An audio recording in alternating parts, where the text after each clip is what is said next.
மணக்க ருசிக்க அம்மா சமையல் மசாலா ஐட்டம்ஸ் ஊறுகாய் ஐட்டம்ஸ் நம்மக்கிட்ட கிடைக்குது. நீங்கள் கீழே வந்து நம்பர் கொடுக்குறேன், நம்பரில் காண்டாக்ட் பண்ணுங்கள். வணக்கம், நான் உங்கள் அம்மா சமையல் மீனாட்சி.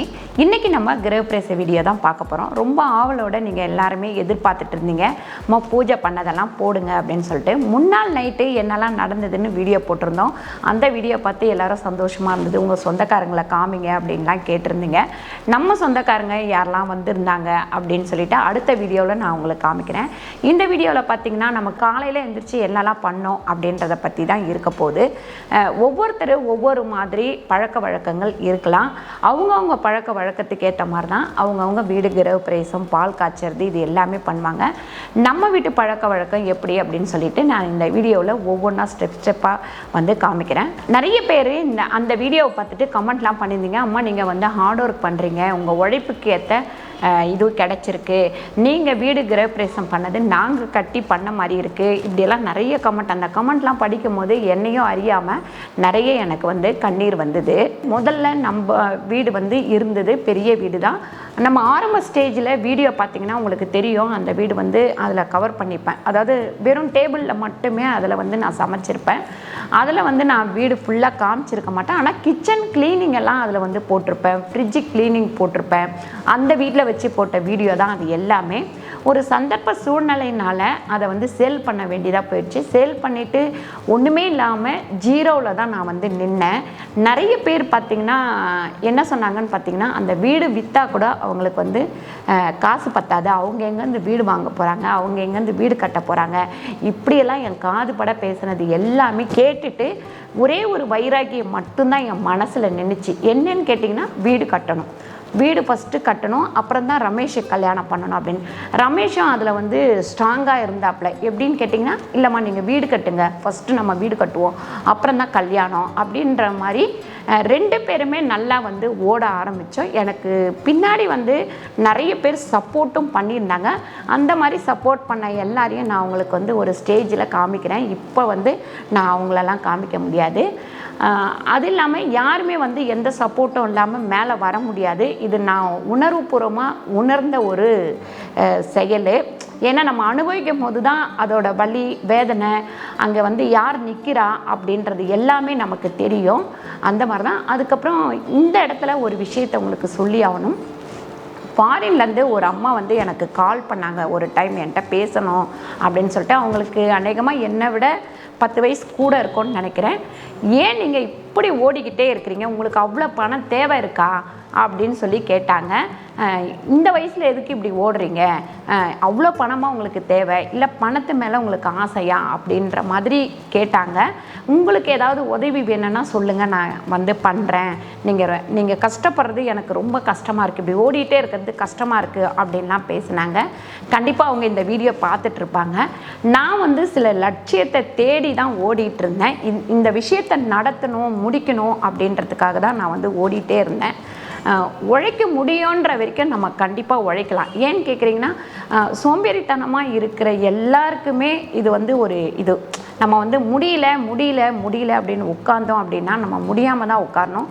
முடியும் அப்படின்னு நீங்கள் சொல்லிக்கிட்டே ஓட ஆரம்பிங்க. கண்டிப்பாக உங்களால் வந்து எல்லாமே முடியும். அதாவது உங்களை கேவலப்படுத்துகிறவங்க முன்னாடி, அசிங்கப்படுத்துகிறவங்க முன்னாடி கண்டிப்பாக வாழ்ந்து காட்டணுன்ற ஒரு வைராகியம் முதல்ல மனசில் வரணும்.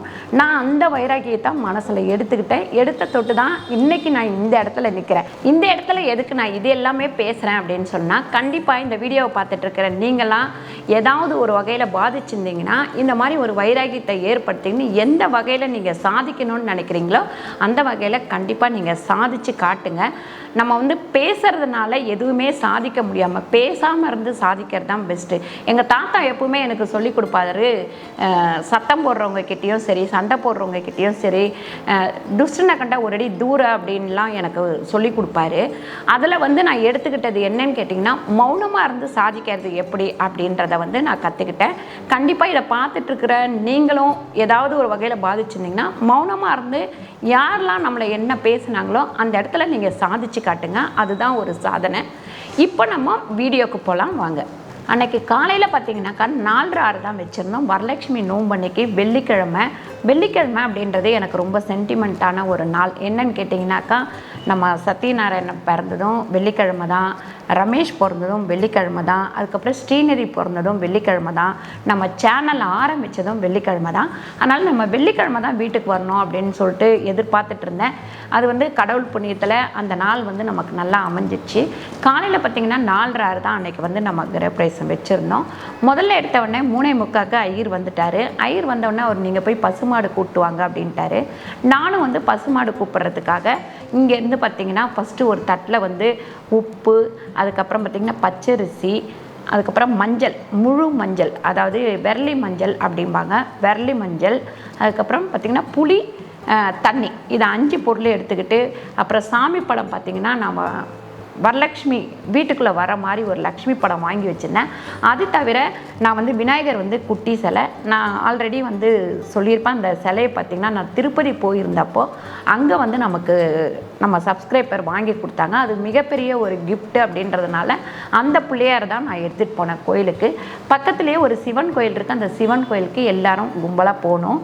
போயிட்டு பார்த்திங்கன்னா கோயில் மாடே நாங்கள் சொல்லி வச்சுருந்தோம். கோயில் மாடு வந்தால் நல்லது அப்படின்றதுனால அங்கே சொல்லி வச்சுருந்தோம். மாடும் கண்ணும் வந்துச்சு. இது எங்களோட பாரம்பரியமான ஒரு பழக்கம்.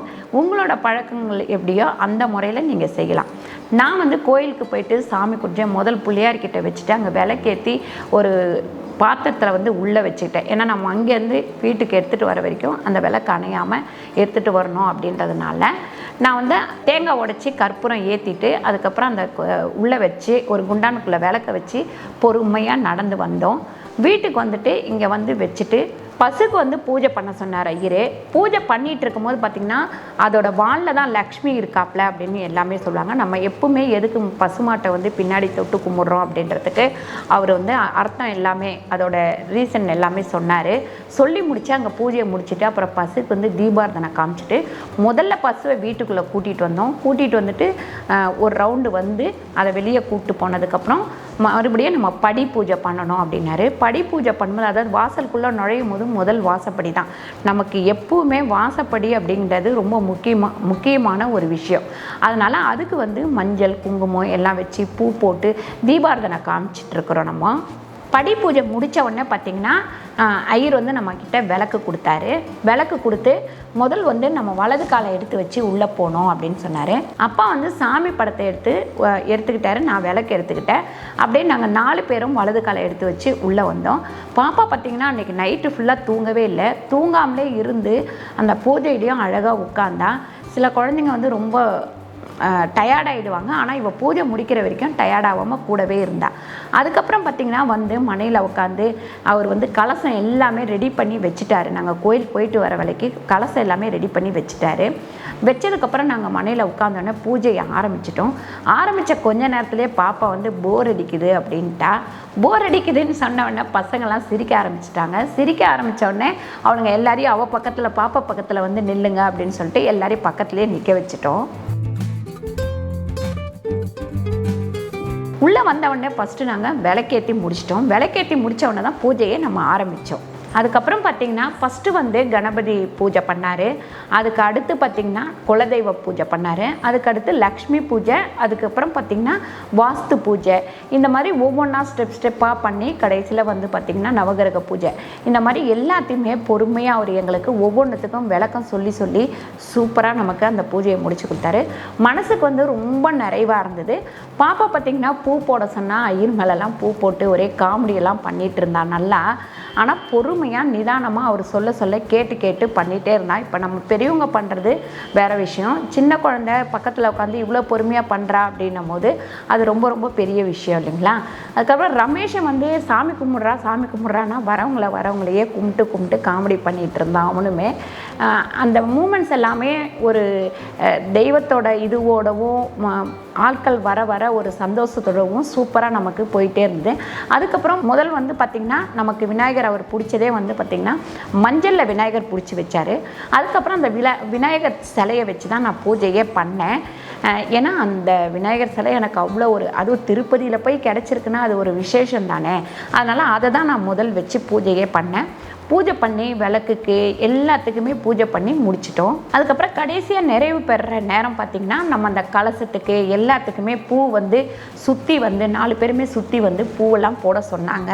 போட சொன்னப்போ போட்டோம். அது எல்லாமே பார்த்து அழகாக நாங்கள் செஞ்சு முடிச்சிட்டோம். நம்ம பூஜை முடித்த உடனே அதுக்கப்புறம் பார்த்திங்கன்னா நம்ம வந்து ஓமம் வைக்கிறதுக்காக ரெடி பண்ணிகிட்டே இருந்தார். அதை இது பண்ணிவிட்டு உடனே வந்து அதுலேருந்து நெருப்பு எடுத்துகிட்டு போயிட்டான், பால் காய்ச்சணும் அப்படின்ட்டாரு. நான் வந்து அடுப்பு வந்து ரெடி பண்ணி வச்சுருந்தேன். மேலே வந்து டேபிளில் அடுப்பு வந்து ரெடி பண்ணி வச்சுருந்தேன், மண்ணடுப்பு. அதில் தான் பால் காய்ச்சணும் அப்படின்றதுனால எனக்கு சென்டிமெண்ட்டாகவே அது ரொம்ப பிடிக்கும். அதனால் அந்த மாதிரி காய்ச்சலாம் அப்படின்ட்டு மண்ணடுப்பு ரெடி பண்ணி வச்சுருந்தேன். மண்ணடுப்பு ரெடி பண்ணி வச்சுருந்த தொட்டு அது மேலே புது பாத்திரம் வச்சு பால் காய்ச்ச பால் ஊற்றிட்டு நிற்கிற வேலைக்கு எல்லாரும் வந்து ரமேஷை கலாய்க்கிறது, எண்ணெய் கலாய்க்கிறது. அதுக்கப்புறம் ரமேஷ் உடனே எல்லாருமே கேட்க ஆரம்பிச்சிட்டாங்க, ரமேஷ் அடுத்து கல்யாணமா, கல்யாண விருந்தா, நீங்கள்லாம் எப்படி கேட்டிங்களா அதே மாதிரி தான். அதில் வந்து பார்த்திங்கன்னா என்னோடய தங்கச்சிங்க, அதுக்கப்புறம் மாமா பொண்ணு, என்னோடய பொண்ணு சேத்பட்டில் இருக்கிற பொண்ணு, அப்புறம் இன்னொரு பொண்ணு, இந்த மாதிரி எல்லாருமே. அதுக்கப்புறம் கெல்சியாவும் வந்திருந்தாங்க. நமக்கு எப்பவுமே ஃபோட்டோலாம் வரைஞ்சி கொடுப்பாங்க இல்லையா, அவங்களுமே வந்திருந்தாங்க. அவங்க ஃபேமிலியுமே இங்கே நின்றுட்டுருக்குறாங்க. இந்த மாதிரி எல்லாத்தையும் நம்ம வந்து ஒவ்வொருத்தராக இங்கே கலாய்ச்சி முடித்த உடனே பால் வந்து பொங்கிச்சு. பால் பொங்கும்போது ஐயர் சொன்னார், கை நிறைய எடுத்து சர்க்கரை கொட்டுங்க அப்படின்னு சொல்லிட்டு பொங்கி வழியும் போது சர்க்கரையை கொட்ட சொன்னார். அதே மாதிரி நானும் பொங்கி வழியும் போது 2 கையில் சர்க்கரை எடுத்து கொட்டி பால் காஞ்சோடனே மறுபடியும் நாங்கள் கீழே போயிட்டு பூஜையில் பால் வச்சுட்டு மறுபடியும் பூஜை முடிச்சுட்டு இந்த மாலை மாற்றுறது, இந்த மாதிரி விசேஷங்கள், அவர் வந்து எனக்கு பொட்டு வைக்கிறது, இது எல்லாமே முடிஞ்சதுக்கப்புறம் பார்த்திங்கன்னா நம்ம தீபாரதனை காமிச்சோம். தீபாரதனெல்லாம் காமிச்சு முடிச்சுட்டு மறுபடியும் நாங்கள் எல்லாமே மேலே வந்துட்டோம். மேலே வந்ததுக்கப்புறம் தான் ஒவ்வொரு ஃபேமிலியாக நின்று ஃபோட்டோ எடுத்தது, எல்லாம் கிஃப்ட் கொடுத்தது, இந்த மாதிரி விசேஷங்கள்லாம் நடந்தது. அது எல்லாமே நான் அடுத்த வீடியோவில் உங்களுக்கு காமிக்கிறேன். இந்த வீடியோவில் பார்த்திங்கன்னா அதான் ஒவ்வொருத்தரையாக காட்டணும். நிறைய பேர் கேட்டிருந்தீங்க, உங்கள் சொந்தங்கள்லாம் காட்டுங்கம்மா அப்படின்னு சொல்லிட்டு நான் அடுத்த வீடியோவில் ஒவ்வொரு சொந்தத்தையும் யார் யார் என்ன ஏதுன்னு நான் சொல்கிறேன். இது வந்து ஏன் நான் வந்து இந்த மாதிரி பாட்டாக 1 2 3ன்னு போட்டுட்ருக்கிறேன் அப்படின்னா, ஒரு வீடியோவே கிட்டத்தட்ட 20 நிமிஷம் 30 நிமிஷம் வந்ததுன்னா நமக்கும் பொறுமை இருக்காது பார்க்குறதுல. அதனால் நான் என்ன பண்ணிட்டேன், பிரித்து கொஞ்சம் கொஞ்சமாக ஒரு 15 நிமிஷம் 18 நிமிஷம் இந்த மாதிரி போட்டுக்கலாம் அப்படின்னு முடிவு பண்ணி தான் ஃபஸ்ட்டு நைட்டு என்ன நடந்ததுன்னு ஒரு வீடியோ போட்டேன். இப்போ வந்து நம்ம காலையில் என்ன நடக்குது அப்படின்ற வீடியோவை நம்ம பார்க்குறோம். அடுத்து வந்து யார் யார் வந்திருந்தாங்க, என்ன எப்படி நடந்தது அப்படின்னு சொல்லிட்டு அந்த வீடியோவில் நான் உங்களுக்கு காமிக்கிறேன். இந்த வீடியோ உங்களுக்கு ரொம்ப பிடிச்சிருக்கும்னு நினைக்கிறேன். இதில் உங்களுக்கு என்னென்ன கமெண்ட் பண்ணணுமோ அது எல்லாமே நீங்கள் கீழே வந்து கமெண்ட் பண்ணுங்கள். நிறைய வந்து பார்த்துருப்பீங்க. ஒவ்வொருத்தரோட முறை வந்து மாறிக்கிட்டே இருக்கலாம். நாங்கள் எங்கள் முறை பிரகாரம் எல்லாமே செஞ்சோம். இதில் என்ன ஒரு விஷயம்னு பார்த்தீங்கன்னா, யாருமே வந்து மாஸ்க் போடல. ஏன்னா எல்லாருமே ஊசி, ஓரளவுக்கு எல்லாருமே ஊசி போட்டாங்க. நான் வந்து நிறைய பேரை கூப்பிடல, கம்மியான பேரை தான் நாங்கள் கூப்பிட்டுருந்தோம்.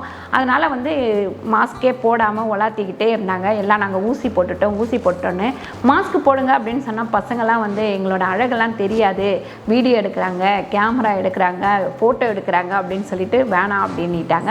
ஆனால் கண்டிப்பாக மாஸ்க் போட்டுக்கு தான் நல்லது. நான் வந்து பார்த்திங்கன்னா வாசலில் வைக்கும் போது சந்தனம், கல்கண்டு, பூ கூட மாஸ்க்கு இது எல்லாமே வச்சேன். ஆனால் ஒருத்தர் கூட மாஸ்க் எடுத்துக்கவே இல்லை. நீங்கள் ஏதாவது ஃபங்க்ஷன் அட்டன் பண்ணுறீங்க இல்லை பண்ணுறீங்க அப்படின்னா இந்த மாதிரி வந்து மாஸ்க்கும் கூட வச்சுருங்க. வேணுன்றவங்க எடுத்து போட்டுப்பாங்க. அதில் எங்கள் பெரிய தம்பி மட்டும்தான் ஃபுல் அண்ட் ஃபுல் மாஸ்க் போட்டுக்கிட்டே இருப்பாப்புல. மீதி யாருமே மாஸ்கே போடல. இந்த வீடியோ உங்களுக்கு பிடிச்சிருந்தால் லைக் பண்ணுங்கள், ஷேர் பண்ணுங்கள், சப்ஸ்கிரைப் பண்ணுங்கள், ஃபேஸ்புக்கில் ஷேர் பண்ணுங்கள், மறக்காமல் கமெண்ட் பண்ணுங்கள். நன்றி, வணக்கம்.